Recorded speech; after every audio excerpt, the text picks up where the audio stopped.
มื้อนี้ค่อยก็มีสาเล่นที่อยากจะมาถามทุกคน ถ้าต้องให้ทุกคนได้เลือกอย่างใดอย่างหนึ่ง ทุกคนจะเลือกอันใด ระหว่างเวียกที่มัก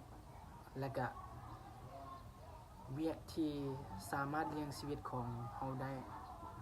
ลองแสดงความคิดเห็นของเจ้าลงอยู่ในใต้คลิปวิดีโอนี้ได้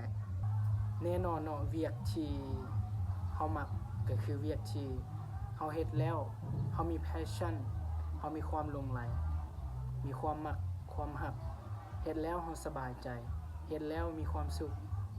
เฮ็ดแล้วเฮามีกำลังใจในการที่จะเฮ็ดมันต่อแต่บางครั้งเนาะเวียกที่เฮามักมันก็อาจจะมีปัญหาหลายๆอย่างตามมาจนเฮ็ดให้เฮาตั้งข้อสงสัยแล้วก็สับสนกับตัวเองแต่เวียกที่สามารถเลี้ยงชีวิตของเราได้ก็คือเวียกที่เฮาบ่ได้มี passion หยังเลยเฮาบ่ได้อยากเฮ็ดมันเลยเฮาบ่มีความหลงใหล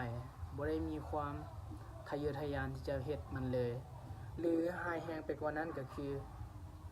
เฮาอาจจะสั่งเวียกที่เฮาเฮ็ดเลยก็ได้แน่นอนเนาะว่าเวียกนี้มันก็สามารถที่จะเลี้ยงชีวิตของเราได้